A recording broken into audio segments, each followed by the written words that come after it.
Greetings, Cosmic Core. Mike here with Sci-Fi and more, and welcome back to the channel. And if you're new here, welcome to our Sci-Fi family. And welcome back for part 3 and the conclusion to our tribute to the 1950s, the golden age of science fiction. We hope you've had an opportunity to see parts 1 and 2, and if you haven't, we have you covered. The links are in the description. And, as always, thank you to all of you for your continued support of our channel. Without all of you, we would not be here. Now, let's get into part 3 of the golden age of science fiction. The 1950s didn't just give us memorable and nostalgic science fiction movies involving incredible creativity, which defined an era building the science fiction model for what we would get in later years. But there were innovators and creative minds that accomplished many things in the 1950s science fiction genre that had never been done before. To bring these memorable stories and characters to the forefront of our mind and the forefront of how the industry would forever change. So let's look at the longest lasting and most memorable character and one industry innovator that envisioned some of the most iconic creatures of the 1950s. And for that, we start with 1956's Forbidden Planet. Forbidden Planet is notable for its use of innovative special effects, including matte paintings, massive sets, and detailed miniatures. It was the first sci-fi film to feature an all-electronic musical score by Bebe and Louis Barron, departing from traditional orchestral styles. The movie also depicted faster-than-light space travel, influencing future sci-fi narratives like Star Trek and 2001: A Space Odyssey, with its realistic portrayal of an interstellar mission aboard the spaceship C-57D, all while also delving into complex themes such as the power of the subconscious mind and the unintended consequences of advanced technology, contributing to more intellectually ambitious sci-fi narratives. However, the film also introduced the audience to a robot that would go on to have quite an extensive body of work to his credit. Robbie the Robot, an iconic and fully integrated character with a distinct personality, setting a new standard for robot depictions in cinema and inspiring many future robot characters. Robbie's detailed design was groundbreaking for its time in 1956, and nothing like Robbie had been seen on the big screen before. Robbie has since become a science fiction icon. Designed by industrial designer and Japanese-American engineer Robert Kinoshita, Robbie embodies Isaac Asimov's 3 laws of robotics from Asimov's 1950 story collection, I, Robot. Created by the MGM prop department in 1955, Robbie was built at a reported cost of $125,000 to feature prominently in this epic science fiction classic. Robbie was conceived by MGM's art department and constructed by the studio's prop department. The design process involved initial ideas and sketches by Arnold Buddy Gillespie, Arthur Lonigan, and Irving Bloch, later refined by Mentor Hubner and perfected by Robert Kinoshita.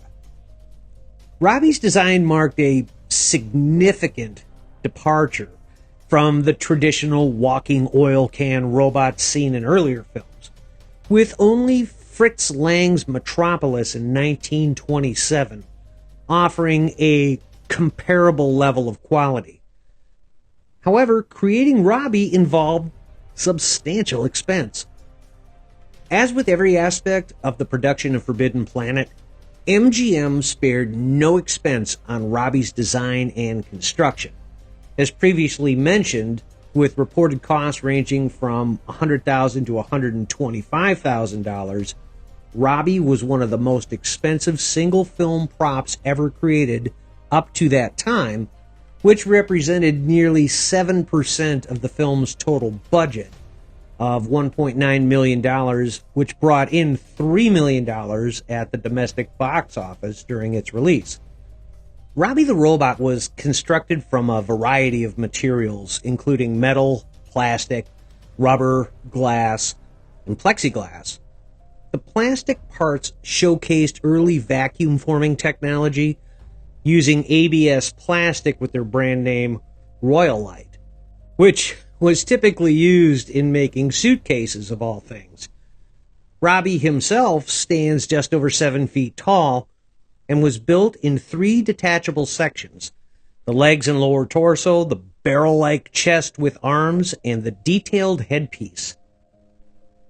The tall paraboloidal plexiglass dome that covered the head housed the detailed mechanisms representing Robbie's electronic brain.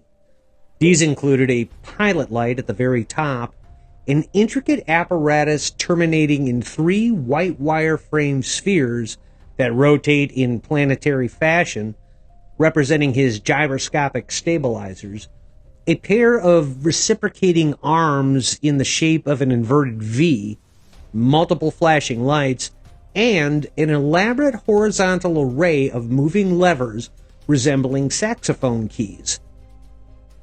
The film's plot is loosely based on William Shakespeare's 1610 play, The Tempest, with the planet Altair 4 standing in for Shakespeare's remote island and Dr. Morbius for Prospero. And in this context, Robbie is analogous to Ariel, a spirit enslaved by Prospero. And much the way Shakespeare's Tempest has lasted over the years and become an iconic written work, so too has Robbie the Robot become an iconic character. For almost 70 years, Robbie the Robot has been one of the most famous and beloved movie robots. After his debut in the 1956 science fiction film Forbidden Planet, which starred Leslie Nielsen, Walter Pidgeon, and Anne Francis, Robbie quickly became iconic, and in 1957, he appeared in his second movie, The Invisible Boy, alongside Philip Abbott and Richard Eyre. Robbie then transitioned effortlessly into television, appearing in numerous classic TV shows like The Thin Man in 1958, The Gale Storm Show in 1958, The Many Loves of Dobie Gillis in 1963, 3 separate episodes of The Twilight Zone, Hazel, 1964, The Addams Family, Lost in Space, just to name a few. Robbie actually has a greater list of credits to his name than many actors do, and was very employable for many years, all the way up to 2014 in an episode of The Big Bang Theory. Now that is a testament to 1950s science fiction. In 1997, Fred Barton Productions obtained the prestigious license from Turner Entertainment, a Time Warner company, to manufacture an elite line of museum-quality statues, retooled from the original robot, which he still produces to this day. Today, just like it was in 1950s Hollywood, Robbie the Robot is handmade, 100% accurate, and exquisitely detailed. Indeed, the Robbie produced by Mr. Barton is more than a recreation or a replica. He is virtually another Robbie the Robot, created from molds, accurate blueprints, and templates acquired from the original robot costume during its restoration. In fact, the new Robbie surpasses the original in look and functionality. In the retooling process, skillful craftsmen at Fred Barton Productions have carefully removed all the flaws and warps from the robot's body without losing the unique look for which Robbie is world-renowned. Robbie the Robot was inducted into the Robot Hall of Fame at Carnegie Mellon University in 2004 for its significant cultural impact. Now, this is interesting. The original Robbie remained in a private collection for many years until it was sold at public auction by Bonham's TCM in New York City on November 21st, 2017 for a record $5,375,000, making it the most expensive hero prop ever sold at auction. Not too shabby. Now, you can't do a video about the golden age of science fiction films without mentioning one of the most significant innovators of the era, the most accomplished master stop-motion model animator, Ray Harryhausen. And when it comes to Mr. Harryhausen, there is a significant amount of material. So much so that we would literally be here all day. But we will highlight some of his key accomplishments, not just from the 1950s, but also going through the 1980s. Raymond Frederick Harryhausen was an American-British animator and special effects creator known for pioneering a form of stop-motion animation called Dynamation.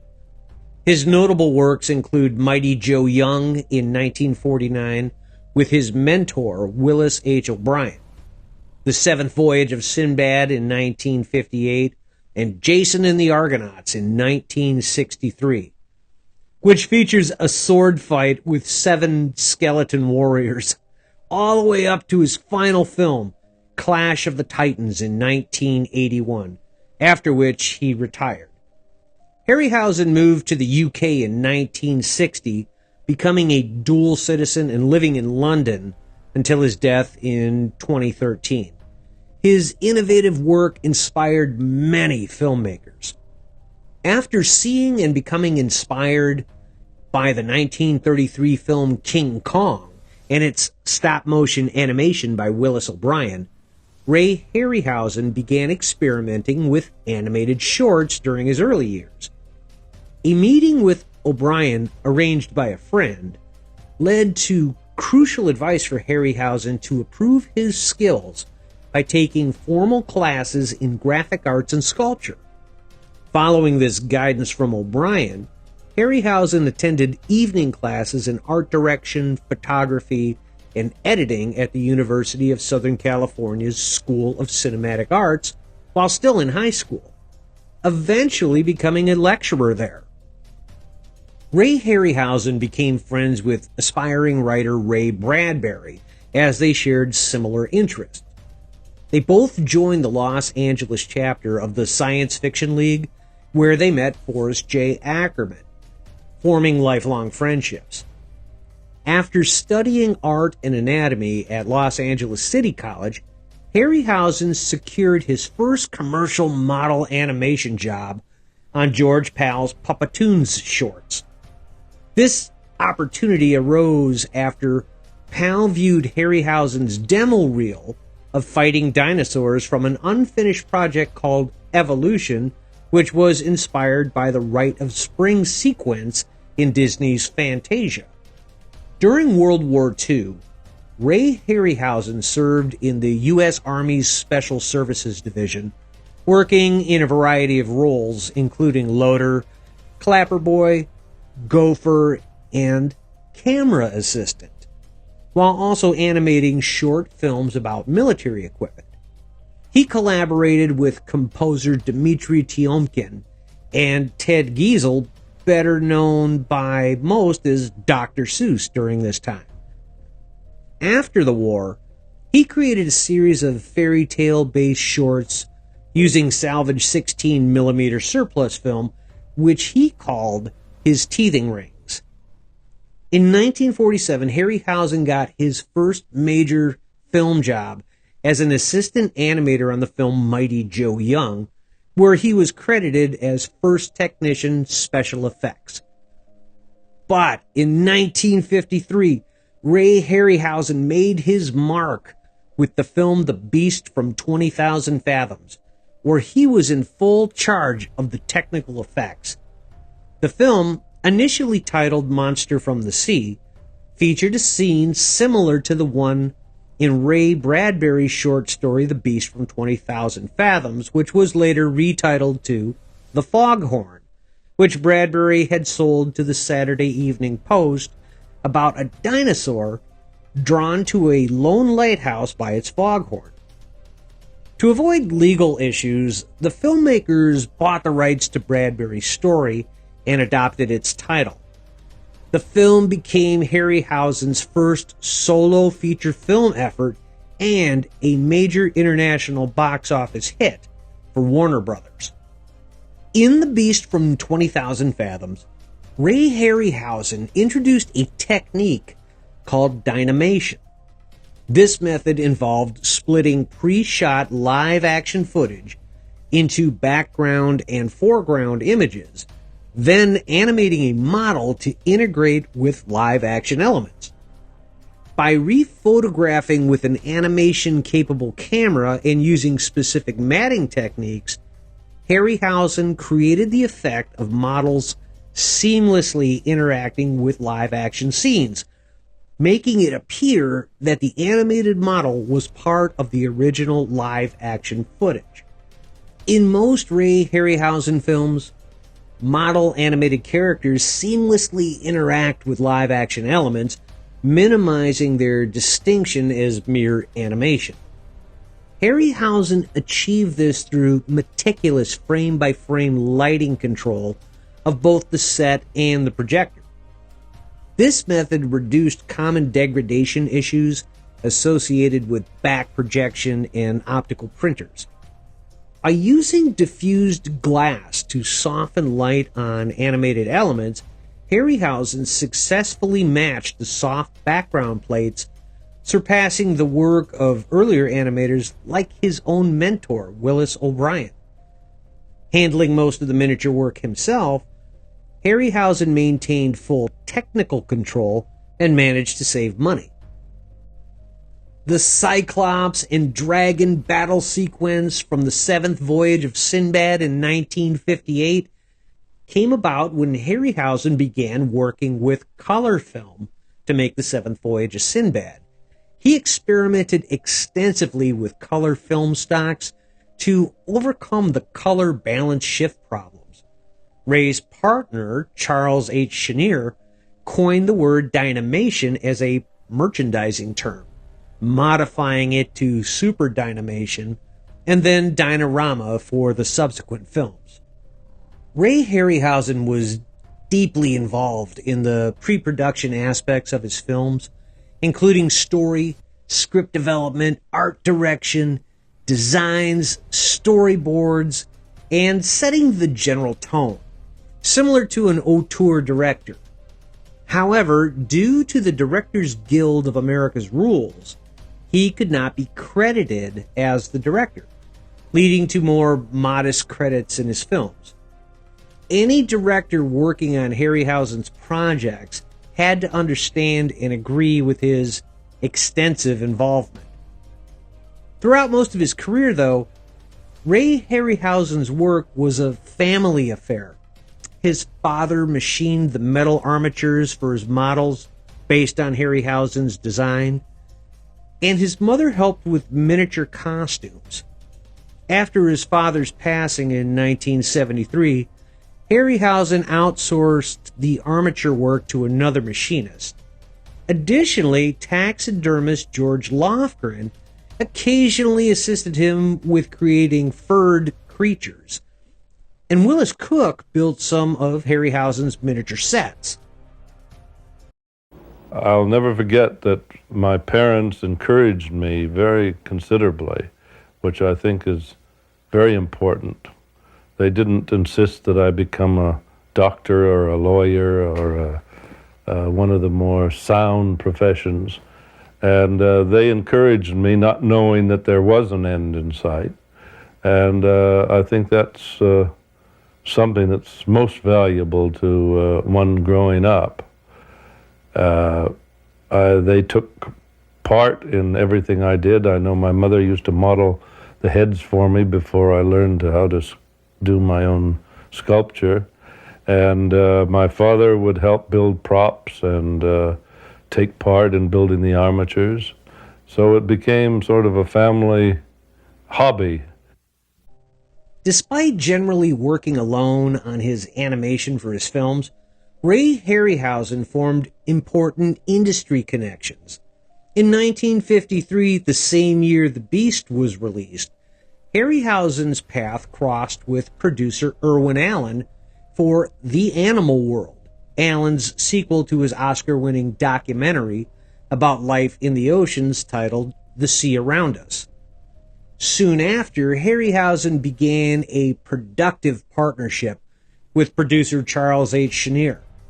Starting with the box office hit It Came From Beneath the Sea in 1955, followed by another successful project, Earth vs. the Flying Saucers in 1956, regarded as one of the best alien invasion movies of the 1950s. In 1954, Irwin Allen had started work on a second feature-length documentary film, this one about animal life on land, as mentioned, called The Animal World, which was completed in 1956. Needing an opening sequence about dinosaurs, Allen hired premier model animator Willis O'Brien to animate the dinosaurs, but then gave him a practically impossible short production schedule. O'Brien, in turn, again hired Harryhausen to help with the animation to complete the 8-minute sequence. It was Harryhausen and O'Brien's first and only professional full-color work. Harryhausen then returned to Columbia Pictures and Charles Chenier to make 20 Million Miles to Earth in 1957, about an American spaceship returning from the planet Venus. The spaceship crashes into the sea near Sicily, releasing an onboard alien egg specimen which washes up on shore. The egg soon hatches, a creature that in Earth's atmosphere rapidly grows to gigantic size and terrifies the citizens of Rome.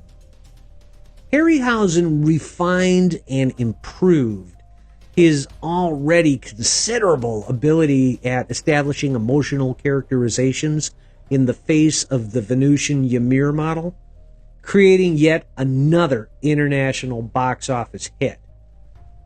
Chenier, however, was eager to graduate to full-color films. Reluctant at first, Harryhausen managed to develop the system necessary to maintain proper color balances for his dynamation process, resulting in his biggest hit of the 1950s, The Seventh Voyage of Sinbad in 1958, the top-grossing film of that summer, and one of the top-grossing films of the year. Chenier and Harryhausen signed another deal with Columbia for 4 more color films after that. But wait just a minute. It wasn't just the 1950s that Ray Harryhausen impacted. He came out shooting in the 1960s with The Three Worlds of Gulliver in 1960 and Mysterious Island in 1961. Both great artistic and technical successes and successful at the box office. According to Harryhausen, who stated, "Mysterious Island was one of the most successful films that we made, and I am glad people are still enjoying it today." His next film is considered by film historians and fans as Harryhausen's masterwork, Jason and the Argonauts in 1963. Among the film's several celebrated animation sequences is an extended fight between 3 actors and 7 living skeletons, a considerable advance on the single skeleton fight scene in Sinbad. This stop-motion sequence took over 4 months to complete. Skeleton fight in Jason the Argonauts was quite an ambitious thing to bite off, because I'd never animated multiple figures before. And we wanted to have 7 skeletons fighting 3 men. We had 7 stuntmen, each portraying one of the skeletons. And the actors would rehearse with these stuntmen. So that would give them the chance to count their moves and see just where they had to stop their their movements in order to give the impression that they were fighting with a skeleton. Harryhausen next made First Men in the Moon in 1964, his only film made in 2:35 by 1 widescreen format based on the novel by H.G. Wells. Jason and the Argonauts and First Men in the Moon were box office disappointments at the time of their original theatrical release. That, plus changes of management at Columbia Pictures, resulted in Harryhausen's contract with Columbia Pictures not being renewed. Also, as the 1960s counterculture came to influence more and more younger filmmakers, with failing studios struggling to find material that was popular with the boomer generation audience, Harryhausen's love of the past, setting his stories in ancient fantasy worlds or previous centuries, kept him from keeping pace with changing tastes in the 1960s. Only a handful of Harryhausen's features have been set in the present time, and none in the future. As this revolution in the traditional Hollywood film studio system and the influx of a new generation of filmmakers sorted itself out, Harryhausen became somewhat of a free agent.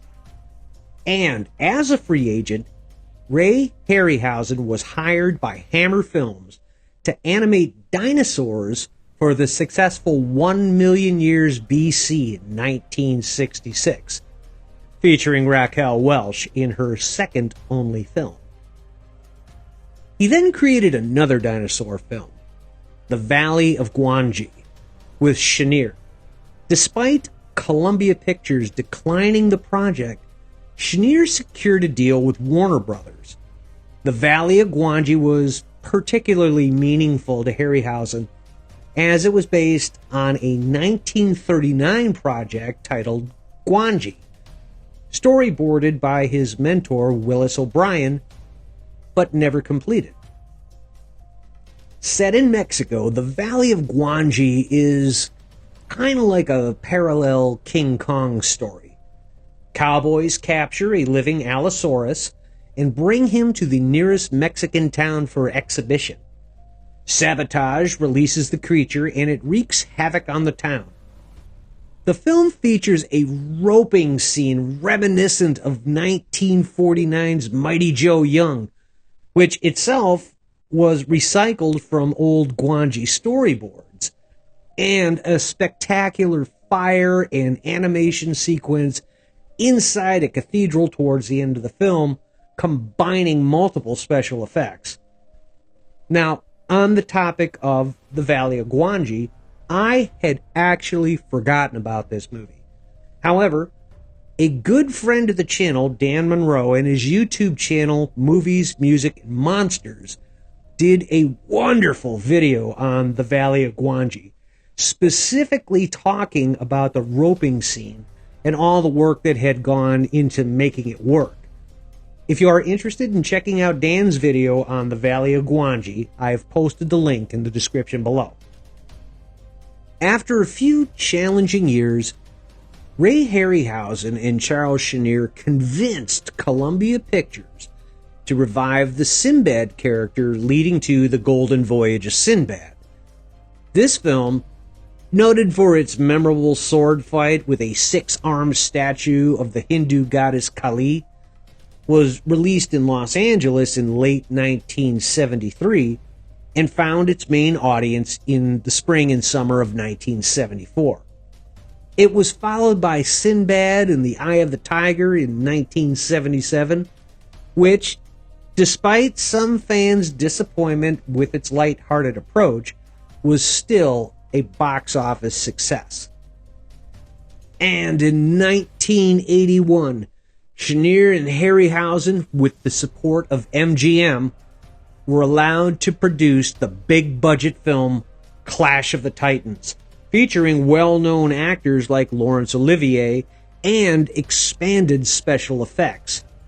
This movie, noted for Harryhausen's effects, became his last feature film and earned him a Saturn Award nomination for Best Special Effects.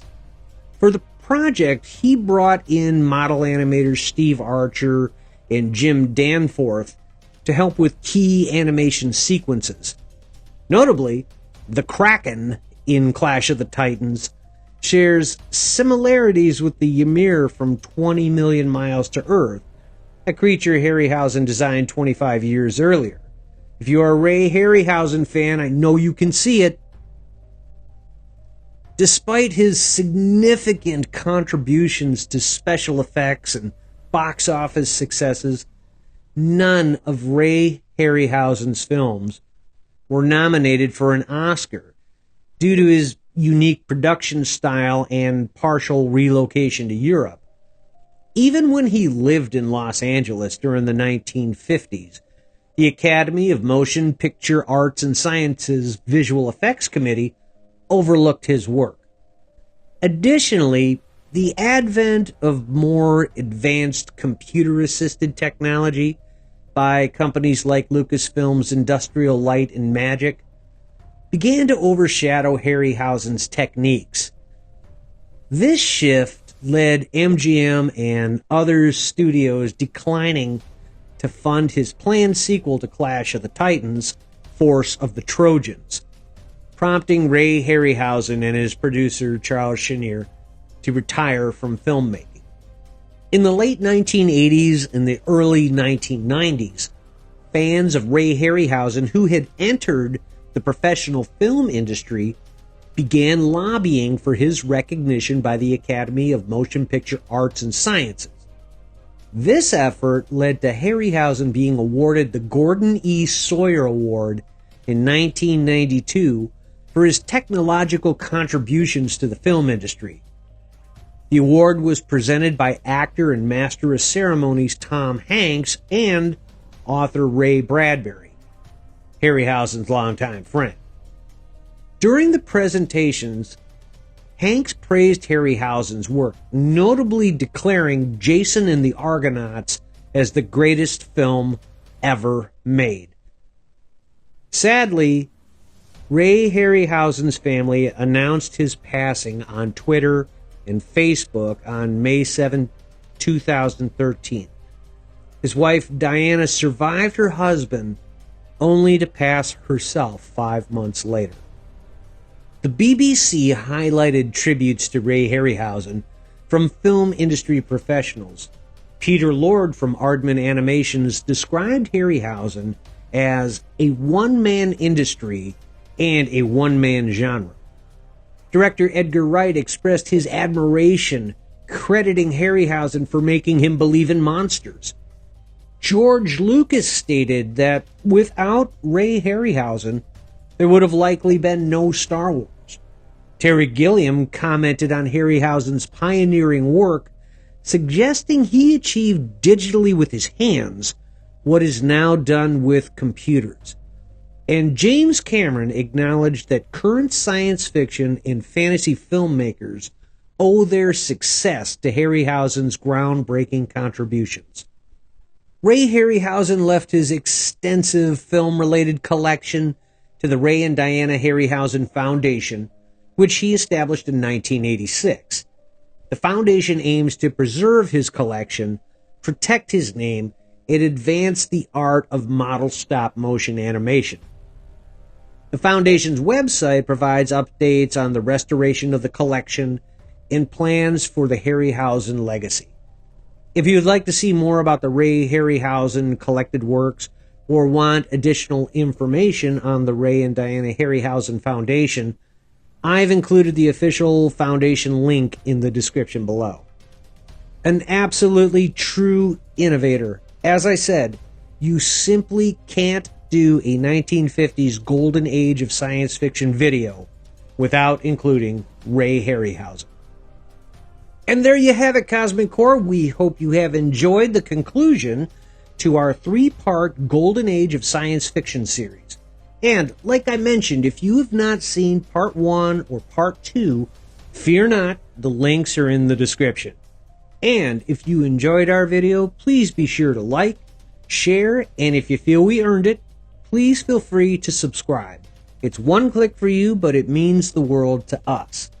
Also, if you are looking for additional sci-fi content from us, please be sure to check out our companion channel, Sci-Fi and More Fun News.